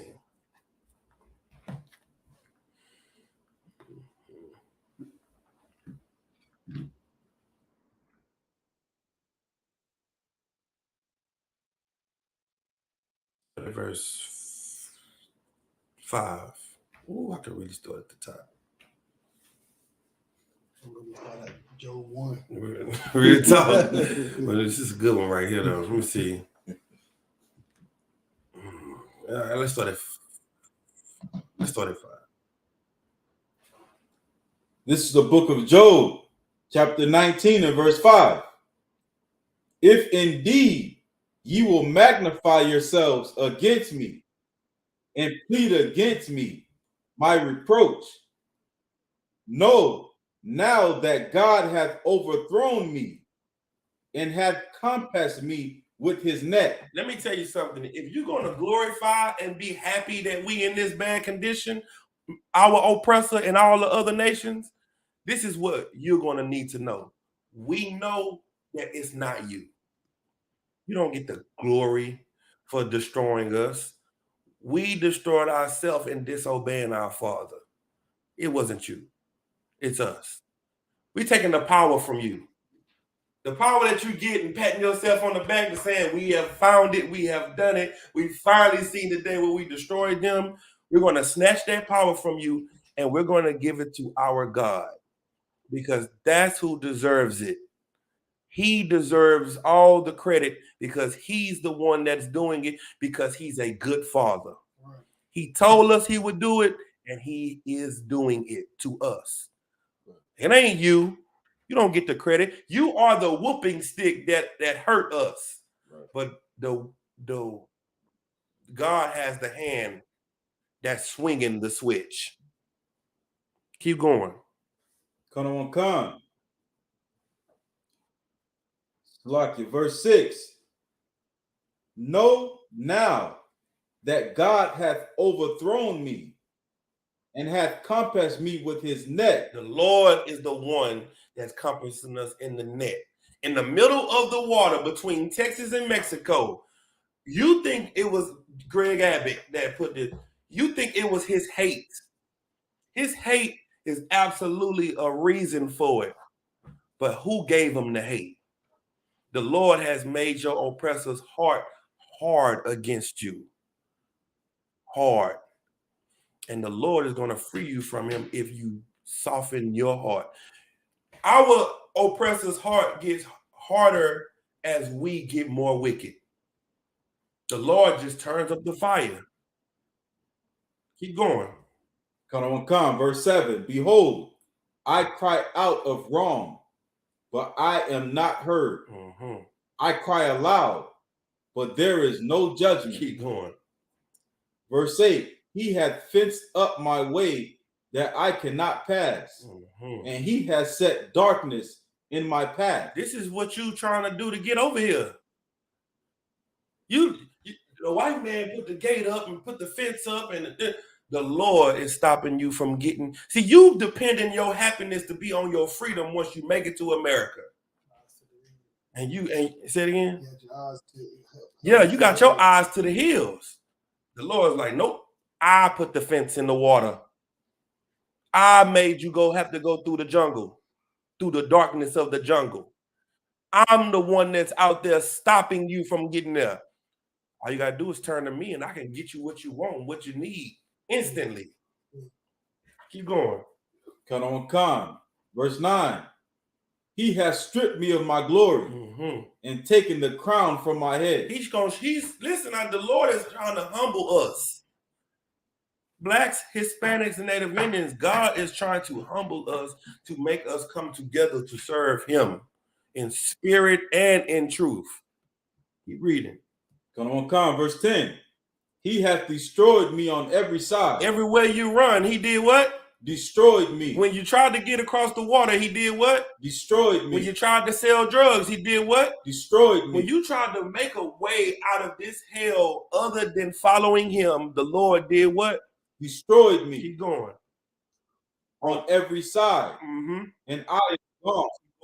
And my hope has moved like a tree. The Lord removed your hope. Hope. You don't even got no more hope out there.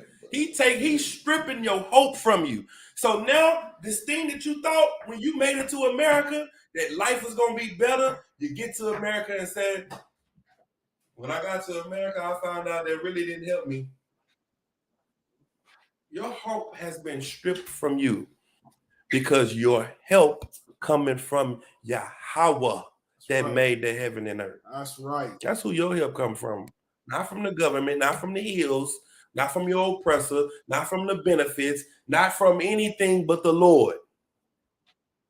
Keep going. Come, verse 11. Yeah. Not from them horoscopes either. Oh yeah, not from the horoscopes, them tarot cards, listen, the sage, them crystal stones. They be looking to hope. They be hoping on them chakras and them stones and all that, and and your energy, and and you in the 17th moon of the house of your tarot card and all that.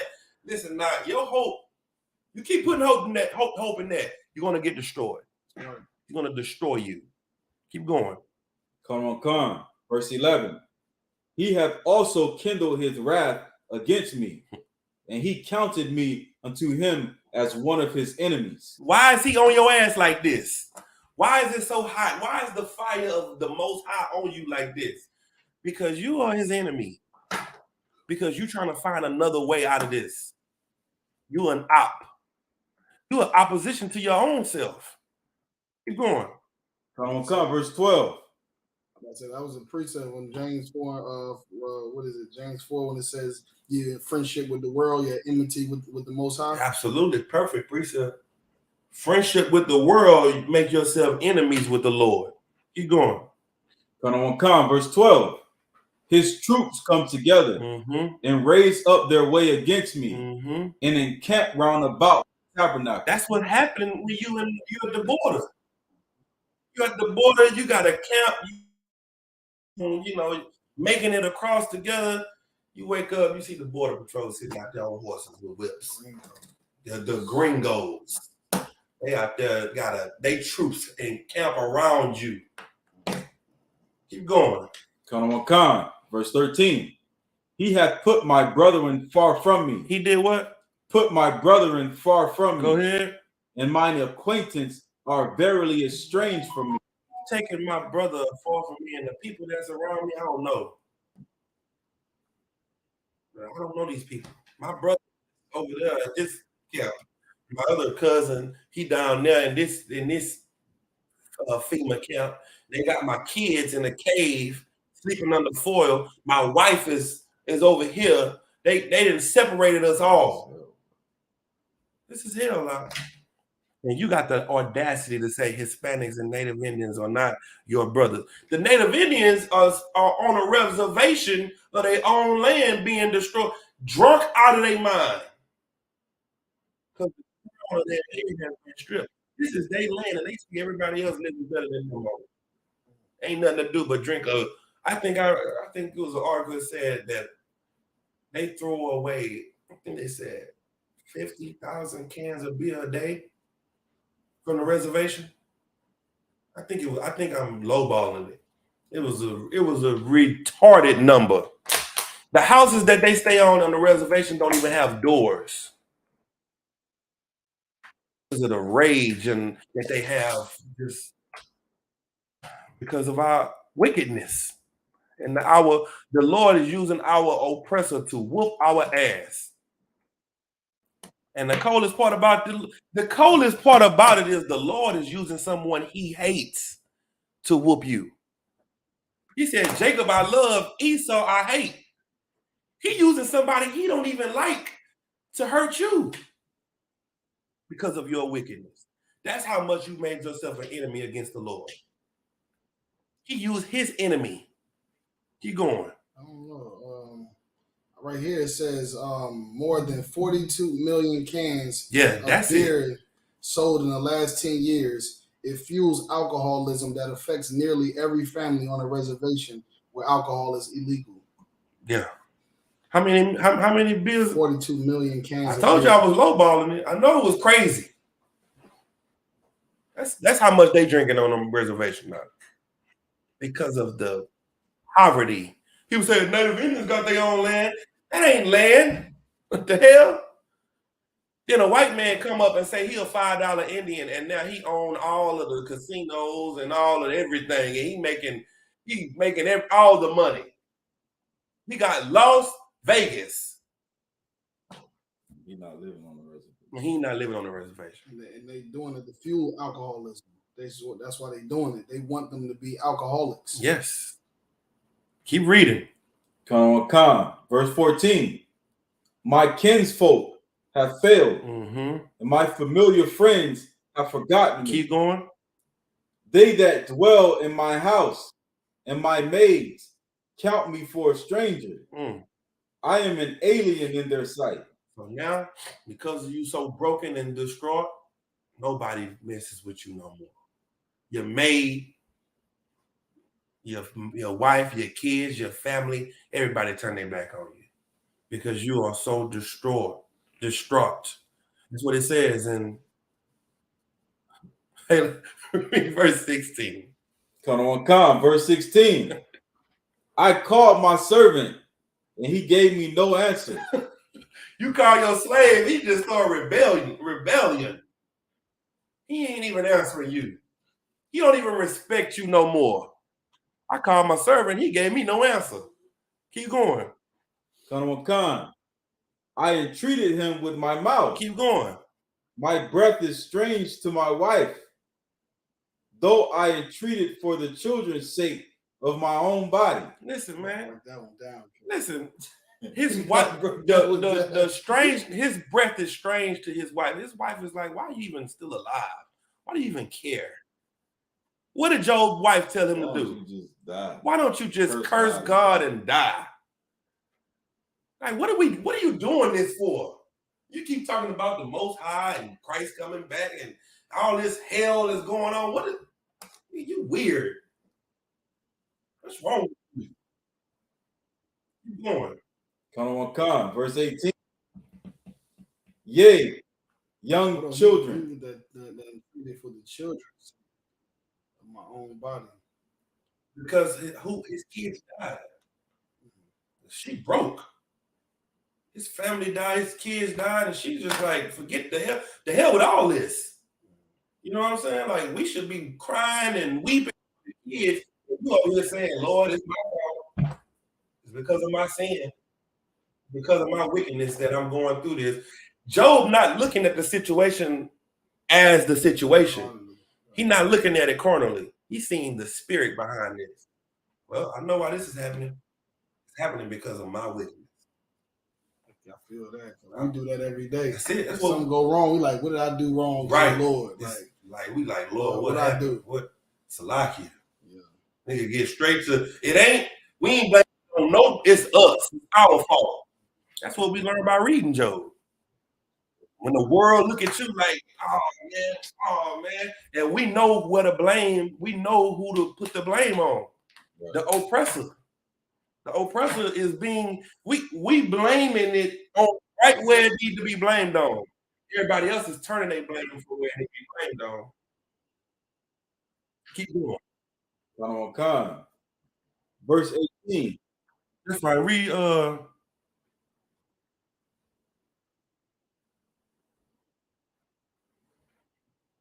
boy start hurting then, boy.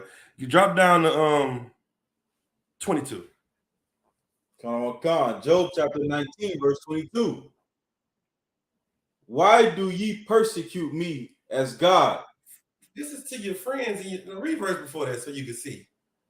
Come on. So this is what happened when you start going through things. The first thing you look to is your family and your friends. Keep read that. Come on. Verse 21. Have pity upon me.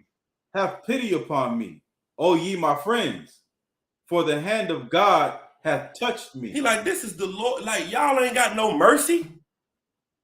Like, y'all see, I'm already going through it, and my friends and my family don't even have no pity on me. Everybody turning their back on me and turning their nose up. That's what's happening with our brothers, man.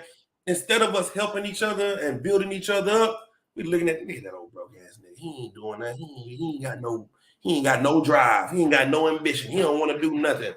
I'm like, damn, can I get some compassion? I lost a mama, a daddy, my kids. I lost my job, my house, my car, I'm losing everything, and you looking at me like you never knew me before this? Damn, have some compassion on me. Keep going. Verse 22. Why do ye persecute me as God? Why are you punishing me like the Most High? He already on my ass. You can't have no compassion? That's what we gonna have to have for our brothers and sisters at the border. Compassion. Not that, oh man, what the hell with them? You know, that's them. They got their own country. They got their own this. Nah, man, we gonna have to come together and have compassion on one another. Keep going. Verse 23. Finish that. Salakia. Verse 22. Why do ye persecute me as God and are not satisfied with my flesh? And you're not satisfied with the pain that I'm going through. You persecuting me. You don't see how I'm hurt. Right. Keep going. Oh, that my words were now written. Oh, that they were printed in a book. 25, so I can go ahead and get it over with. This is the book of Job, chapter 19, verse 25. For I know that my Redeemer liveth. What does he know? That my Redeemer liveth. After all the stuff that we going through, that my Redeemer liveth. You gotta know that your the way you're gonna get out of it is going to happen. The way the Bible says that it's going to happen is going to happen, and you are going to have to know in your heart, no matter what you see around you, no matter how the economy falls, no matter how the food shortage, no matter how everything falls apart, you're going to have to know through the midst of all of that, your friends and family turning their back on you, World War III is happening, and all this is going on, you're going to have to know that what? My Redeemer liveth. Go ahead. And that he shall stand at the latter day upon the earth. No, in the sky. At the latter day. At which day? The latter day. The what day? The latter day. Uh-huh. Upon the earth. Upon the earth. We the real latter day saints. That's right. That's what we are. And Christ is coming, our Redeemer is coming to stand on the earth in the latter days that we in right now. Keep going. Verse 26. And though after my skin worms destroy this body, yet in my flesh. In my what? My flesh. In my what? My flesh. Shall I see God. Listen now, you're going to see the Lord in your flesh. You ain't gonna see him in your spirit. You ain't gonna go to the spirit world. You're gonna be in your flesh when you see him. So this is Job. Job knew this. This is the oldest book. This is the oldest book of the Bible. Right. It's like Genesis, Job. You know what I'm saying? Yeah, right there.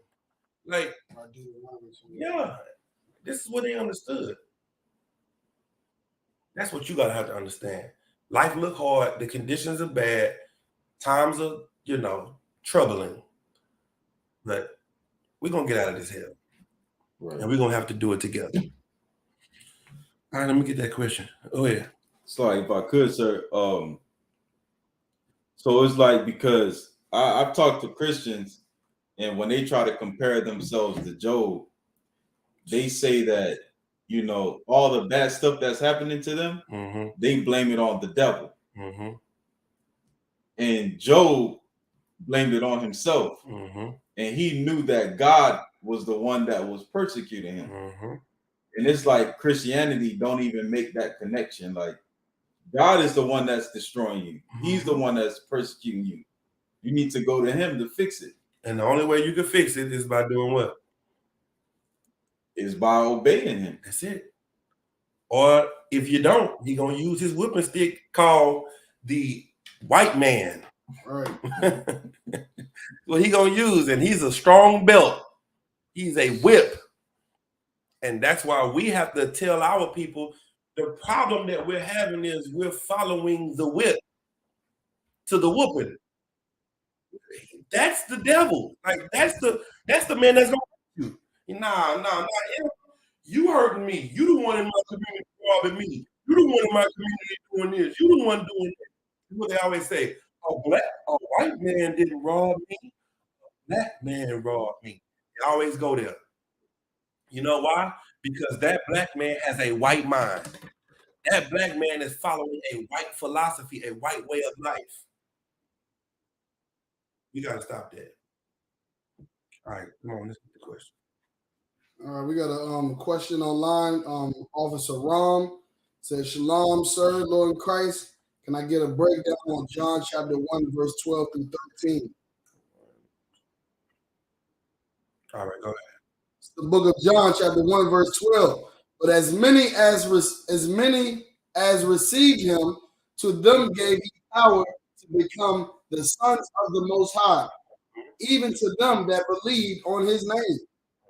Verse 13, which were born not of blood, nor of the will of the flesh, nor of the will of man, but of God. Deep. Terrible right there. Anybody got the breakdown? Who got that? Got that? What y'all say? But as many as received him, okay, if I could. So it's saying that, but as many as received him, receiving him meaning his law, meaning his wisdom, like his law. Who is receiving who? Him, meaning Christ. Okay. Like who is the mediator? I mean, he's the one who gave us, You're making it too deep. I know, but you asking it simple. Okay. You gotta lay it down flat. You're gonna confuse yourself. Receive him, meaning representative of God. Second now. I was gonna say, like, okay, so it's talking about like when Christ went to us and he went to teach us, and some of us didn't receive him as Christ, but those of us that he taught that did receive him as Christ, then we were given the power to become sons of God. We were given the power to be like him. Yes, that's what it's saying. It's saying that, like he said, all that believe on him all become sons of God. Christ is the Son of God, right? So now, if you step into what Christ was teaching, now you can become like him, a son of God. You know what I'm saying? It ain't even just received his law. It's just you receive his, like the Christian said, you confess with your mouth and believe in your heart. You step into this work and understand the mission of this work, then you work for the Lord now, like Christ did. You know what I'm saying? Mm-hmm. Keep going. What was the second verse? Verse 13, which were born not of blood, nor of the will of the flesh, nor of the will of man. Stop. What is born of blood, the flesh, or the will of man? What is that?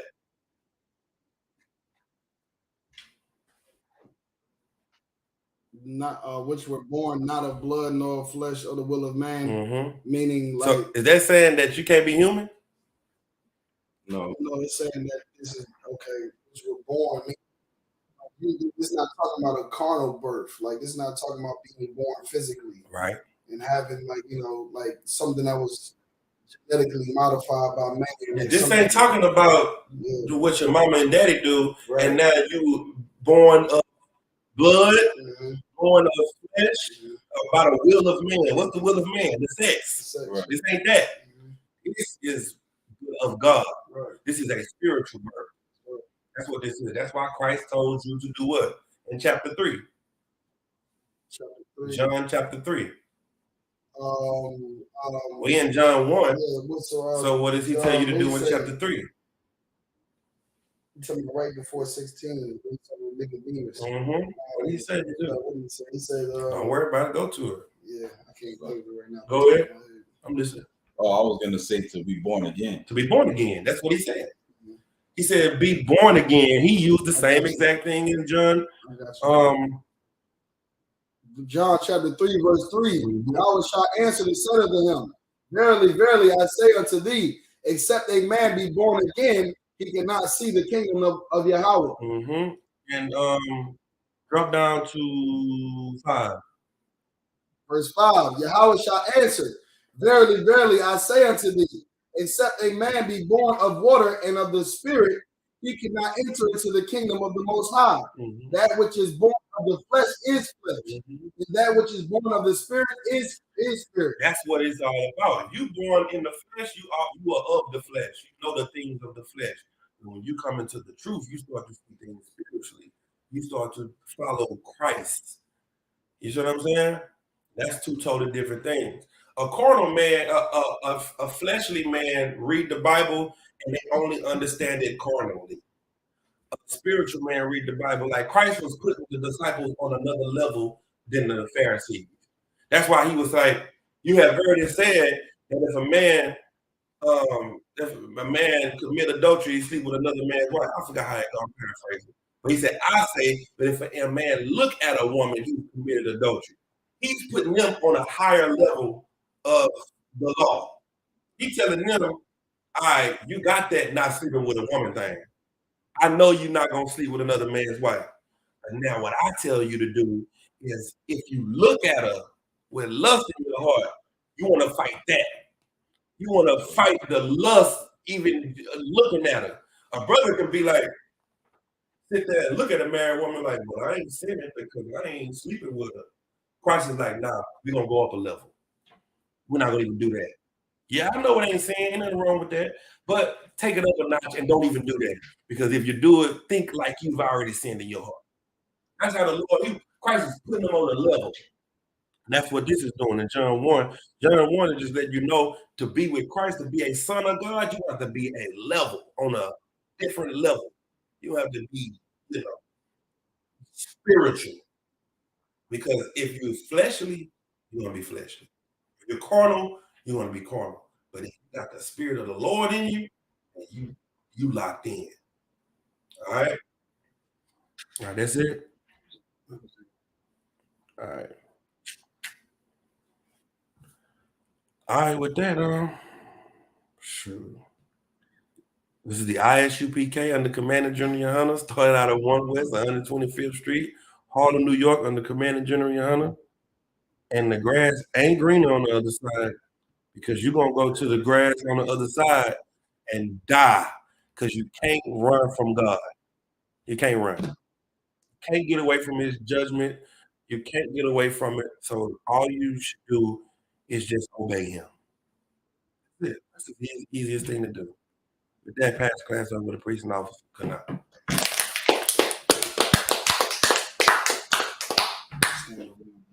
This is the ISUPK security announcements. We are the ISUPK, started out at 1 West, 125th Street, Harlem, New York. Wait. Like, we got a question. Yeah. Get that question for him. Salakia, Captain, can I get a breakdown on 2 Peter 2 and 4? All right. The book of 2 Peter chapter 2, verse 4. For if Yahweh spared not the angels that sinned, but cast them down to hell and delivered them into chains of darkness to be reserved unto judgment. Okay. So the question is, what you need from it? Yashua, let me see. I'm pretty much assuming who are the angels, where's the hell, what's the chains of darkness, to be reserved unto judgment. Oh, my phone just died.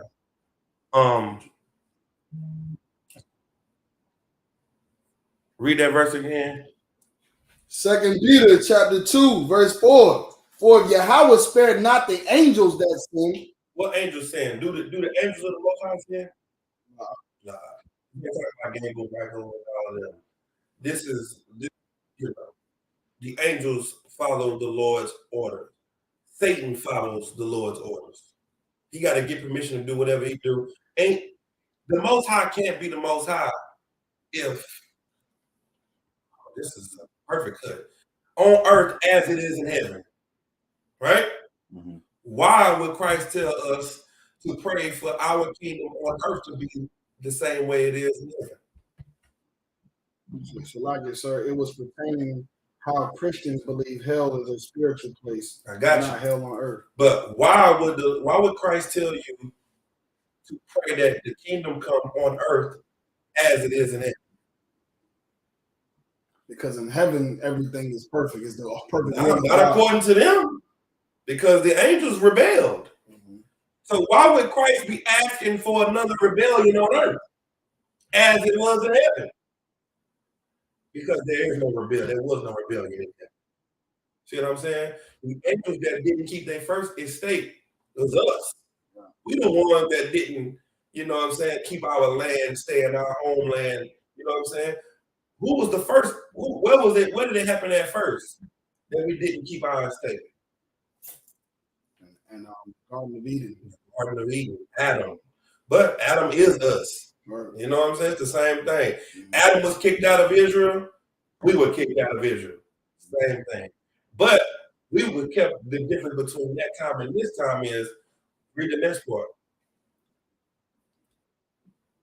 Some of the same scriptures. Same scripture. But cast them down to the hell. We were cast down to a low place. You see in the scripture that we're reading that our crown was. Now we down to the dust, and our servants ain't even responding to our orders no more. Now our servants become lords over us. Cast us down to the lowest hell. Keep going. And delivered them into chains of darkness. And now what do you call yourself? Issachar? Judah? Benjamin? Levi? No, you in darkness. Now you black and Hispanic. Now you black, brown, and red. Now you African American. Now you Portuguese. Now you Spanish. Now you whatever your slave master say you are. Go ahead. To be reserved unto judgment. To be what? Reserved unto judgment. When is it going to be fixed? Reserved unto judgment. When Christ comes back. Now the punishment is over. The darkness is over. We bringing people into the light right now with these classes, but our people are in utter darkness, and we're waiting on the judgment from the Lord to come and put everything back in order. All right? Now pass class over to Capt.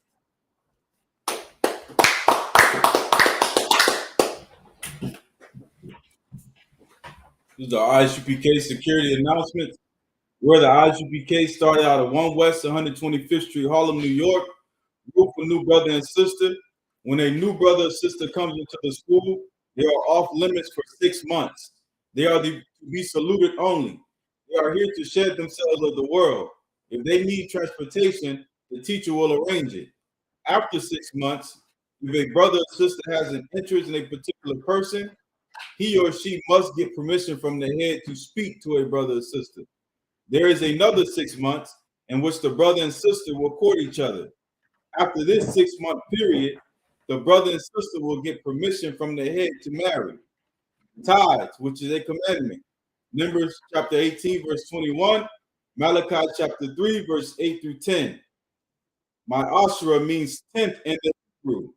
10% of every penny of any increase the Lord gives you. Give to the Treasury Department or teacher. A priest fund, free will offering for priests, not mandatory. Whatsoever amount you would like. Upcoming holy convocations. Next, we have the memorial of the blowing of trumpets, the first day of the 17th month. That's Friday, the 15th of September, 2023. You said the first day of the 17th month. Salakia. First day of the 7th month. Salakia, that's the first day of the 7th month. Friday, the 15th of September, 2023. You can read about that in Leviticus chapter 3.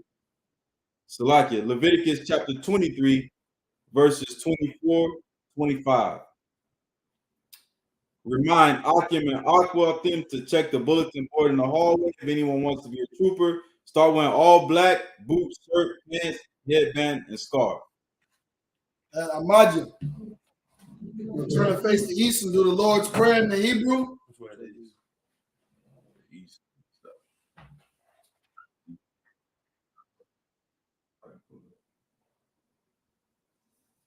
Damn, I know this shit by heart. Up and down. Let me see. Let me see.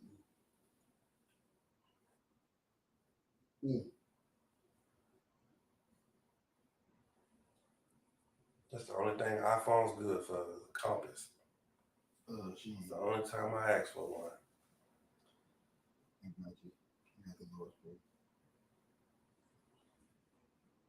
The Lord's Prayer in the Hebrew. It's the right way?